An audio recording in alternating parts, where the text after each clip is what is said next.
there have been different incarnations in our society,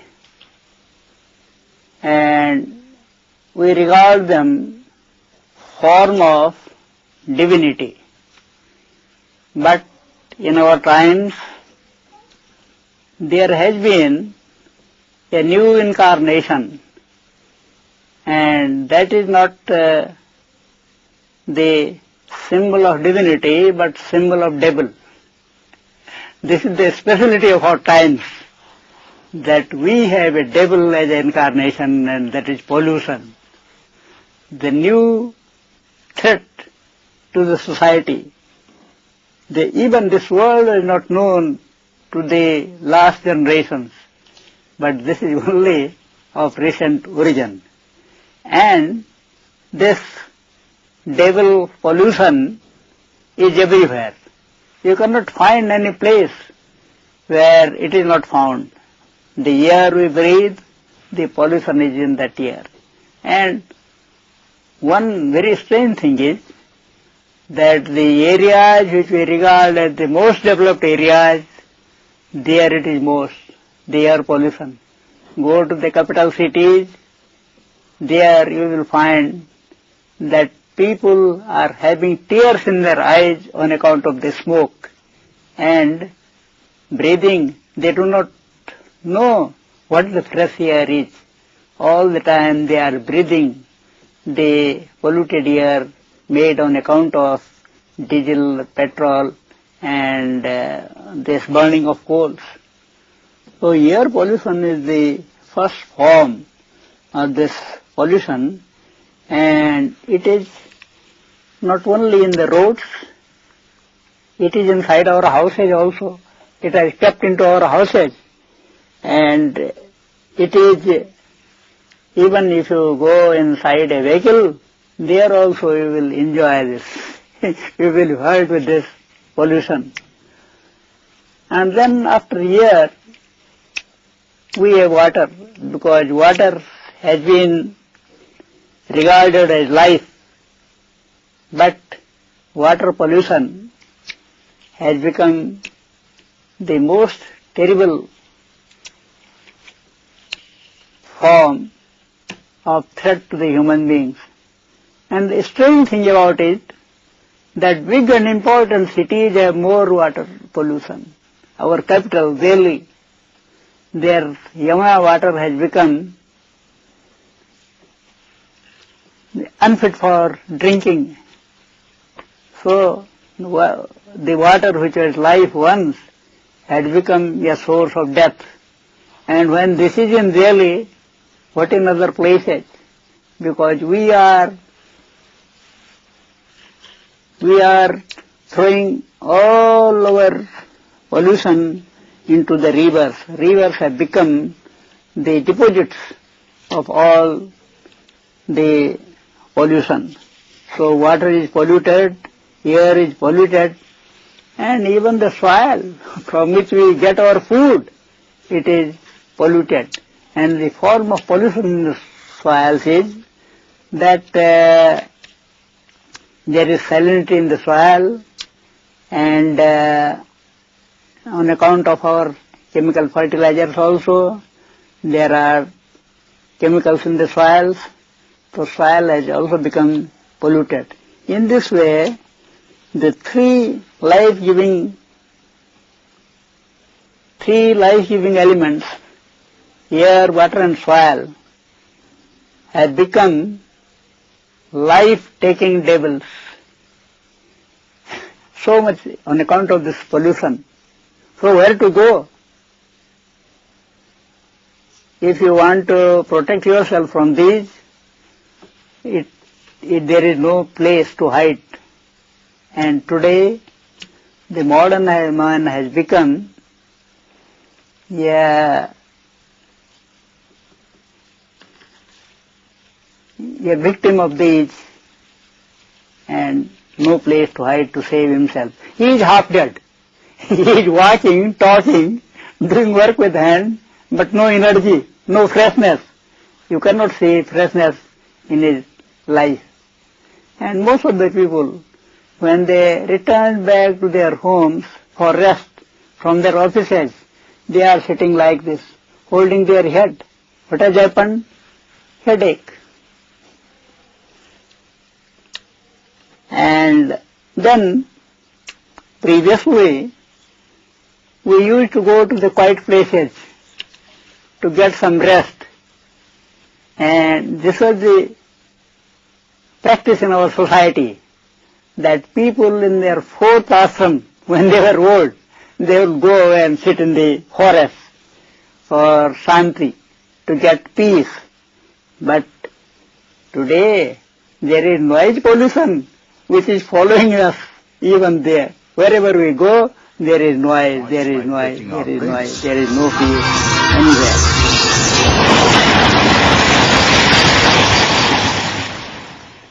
Then, even this, I talked about the earth, ocean, this pollution has also reached there. If you go on the seashore, there you will find polluted water. And the sea life, the aqua life is also affected with this pollution. And this activities, it is only on account of the activities of human beings that they have made impossible for other forms of life to live.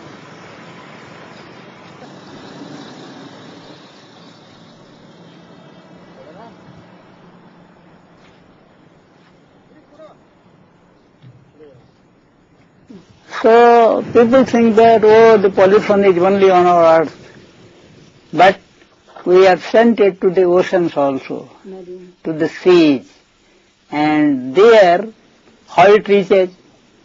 Our ships today, they go from one place to another, but they also leave something there. And then we human beings have thought that ocean or sea is the proper place where we have to deposit all our waste. It has become a disposal ground for all the pollution. So, and what does it do? All the marine life is affected with it. And it is affected most because these poor creatures who are living in nature and surviving for centuries, now their life is threatened with our activities. So human beings have become as a threat to the life of other beings also.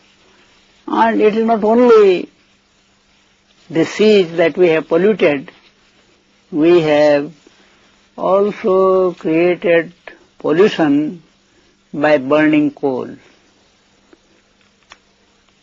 I stay in Rajghat in Delhi, and near that place is a big thermal power station, and all the smoke coming out of the chimney.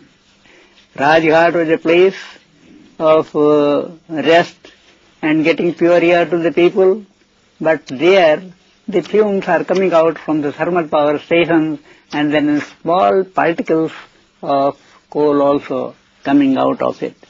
So this thermal pollution, because we need energy, and therefore in order to get energy, we use all these sources, and we don't care for this, because we think, oh, we are getting energy for our fans, we are getting energy for our bulbs, we are getting energy for our warming our rooms, but we do not mind from where this energy is coming.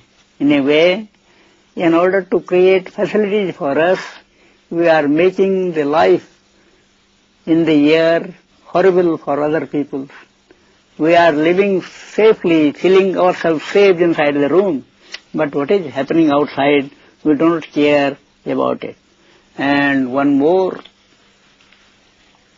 threat to human life, and which is recent, I should say, it is recent. It was only after the last Great War. It was for the first time this nuclear energy came, and there were atom bombs, thrown over Hiroshima and Nagasaki, and this nuclear energy, it comes with pollution of radioactivity. Everywhere it has its effect around it, and see the poor creatures, they do not understand from where this radioactivity is coming. They are only the victims. And then there is also pollution from the natural disasters, because nature now is not peaceful on account of human beings' activity and on account of some activities going on inside the earth. There are disasters, there are volcanoes, there are cyclones, and there are floods. And these are also a threat to all lives. In this way, though we say that we live in a developed world, but a world surrounded by all hazards, a world which have hazards and about which we do not know when this is going on. Now, our primary concern should be to control this pollution which is coming from all sides. How to control it? And first thing is that we have to control the pollution which is coming from the industries. Industries do not produce only things, but these also emit smoke and they spoil our water and destroy the purity of the water in our rivers. So industrial pollution has become a great threat to humankind, but industries, we can control industrial pollution because now there are practices which are pollution free. The industries do not adopt these practices because they feel that it is costly. When there is nobody to look after us, why should we incur this cost? And then there are transport vehicles. Our civilization advances with more and more vehicles, more and more vehicles. This has become a symbol of prestige and a symbol of development, that in a developed society there are all the people are running, going on their vehicles, and as the number of vehicles increases, there is more and more pollution. So, but how can we check this? Because in this fast growing world, we need quick transport. But a simple thing we can do, instead of having more and more private transport, we can use the public transport. And in this way, you can save yourself from pollution. A person who is running on a car, emitting so much pollution, if he uses a bus in which about 50 persons are traveling, then there will be much less pollution. And we have now ways and means for waste management also. The waste which is deposited into the rivers or dumped, it can also be managed. And in many cases, we can recycle the waste and convert it into manure, fertile manure. That is the best use of the waste. You can save your environment, and on other way you can fertilize our fields. Yes. One more thing, that is vermicompost. Compost made out of the small snails and other things, and they convert the waste into fertilizers. One more thing. Today we are running after artificial energy. We are having big powerhouses.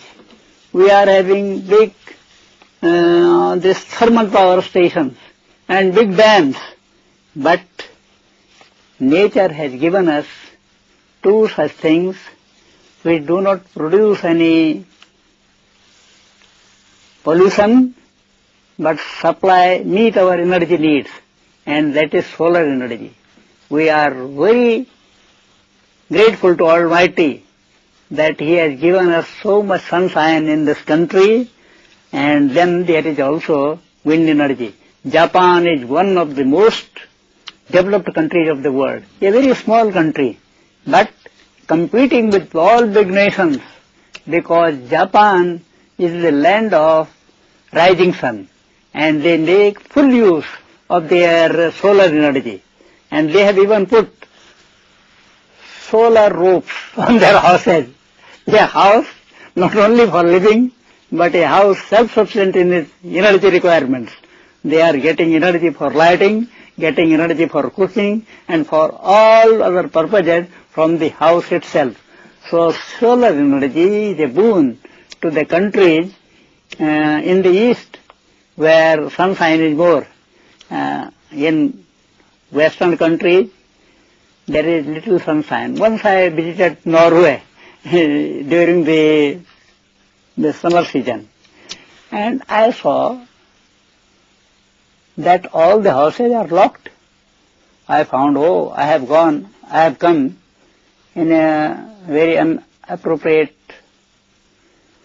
moment, because some great man had died here, and there is all has gone for mourning. But when I went to the seashore, they were lying naked on the seashore. Ask them, you have no other work to do, and will keep silent. This is the only month when we get sunshine, and we are enjoying holidays for sunshine. If somebody says here in India that we are enjoying sunshine, people will say he has become mad. And these people, they say we have holiday for enjoying sunshine. So this is the grace of Almighty on us, that we have enough solar energy, and on the seashores we have wind energy which we can use. So these natural forms of energy can be used, and they can free us from pollution. Then again, we have enough cattle, and each house can have a gobar gas plant. A great scientist of ours, Ghanaian scientist, Dr. Satish Chandra Das Gupta, he did research in this, and he invented this gobar gas. So gobar gas is very easy. You can use all the animal waste and even human waste in the gobar gas plants, and this can be a good source of energy. So today, we should not look towards the centralized system of energy, but we should look for the non-conventional sources of energy which are pollution-free and which are available everywhere. Then it is not only using energy, but conserving energy is more important than using energy. If you conserve a thing, then you can get advantages from it for a longer period. So energy conservation should also be one of our objectives. Yes, there is much talk about development these days, and people, a new word has come, sustainable development. I say that only the activity which is sustainable, that is development. Which is not sustainable, that cannot be development. Development is not a magic which is we see for a generation and for other generation there is nothing. So development should be sustainable, and there are two characteristics of development. Whatever benefits we have got from development today, our coming generation should get more than that. That is first thing. And second is that whatever benefits me should not harm you. Sometimes we have such development projects in which people are evicted and they have no place to live in, but certain people will enjoy. Especially the big these dams, these are disasters. Thousands of people are uprooted from their homes and they are not happy in other places. So we should think about such projects. A rethinking should be done about such projects. Yes, it may be good in countries where population is less and land is more, but in a country like ours, where there is dense population and less land, this should be avoided. So, my dear young friends, this is not impossible to live in a pollution-free world. It is possible now, but it is possible only if the young people make a determination. You make a determination. We are born in a polluted world, but we will live in a pollution-free world. This we have done. When we were young, like you, Gandhiji had given a call that you were born as slaves, you should die as free persons. And we determined that we shall do whatever we can do for our freedom. Today, you have to make even greater and more firm decisions that you will live in a world where there is peace, happiness and contentment for all. You will live in a pollution-free world and you will make this world a better place for living than you had found it. Thank you.